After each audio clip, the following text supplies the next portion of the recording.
যুদ্ধে আমাদেরকে জিততে হবে, এর কোনো বিকল্প নেই। কেউ মানুক না মানুক, কারো ভালো লাগুক না লাগুক, কিচ্ছু যায় আসে না। দেখা হবে যুদ্ধের মাঠে। প্রত্যেকবার এই দেশ ধ্বংসের দ্বার প্রান্তে গিয়েছে, কখনো শহীদ জিয়ার নেতৃত্বে, কখনো দেশনেত্রী খালেদা জিয়ার নেতৃত্বে। বিএনপি আস্তে আস্তে সেই খাদের কিনারা থেকে দেশকে আবার বের করে নিয়ে এসেছে। কেউ মানুক না মানুক, কারো ভালো লাগুক না লাগুক, কিচ্ছু যায় আসে না। আমরা জানি সকল সময় যখনই দেশ সংকটে পড়েছে এবং জনগণ বিএনপির কাঁধে দায়িত্ব দিয়েছে, বিএনপি সর্বোচ্চ দিয়ে চেষ্টা করেছে জনগণের সেই প্রত্যাশা পূরণের জন্য।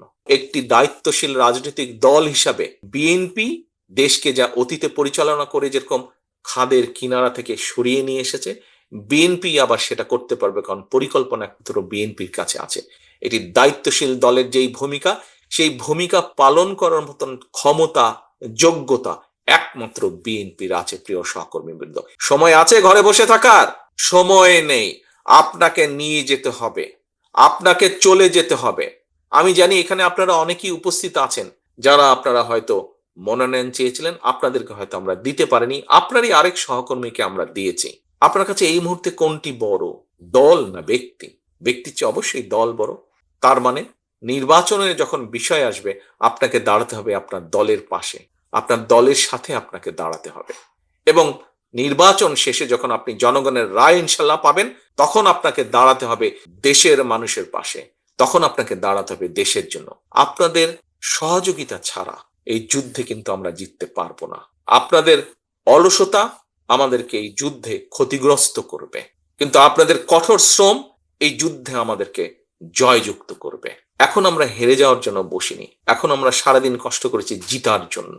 দয়া করে আসুন, এই যুদ্ধে আমাদেরকে জিততে হবে। এবং এই যুদ্ধে জেতার সবচেয়ে বড় সহযোগীকে বাংলাদেশের জনগণ। বাংলাদেশের জনগণকে সাথে নিয়ে এই যুদ্ধে আমাদেরকে জিততে হবে, এর কোনো বিকল্প নেই।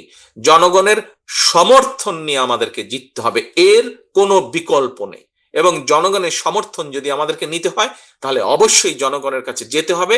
জনগণকে আমাদের ভালো মন্দ সবকিছু বোঝাতে হবে, জনগণকে বলতে হবে, এই সারাদিনের কথাগুলো তাদের সামনে তুলে ধরতে হবে।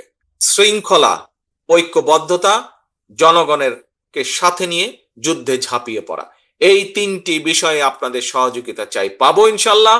ইনশাল্লাহ দেখা হবে যুদ্ধের মাঠে, দেখা হবে সংগ্রামের মাঠে, দেখা হবে আপনাদের সাথে ভোটের ময়দানে।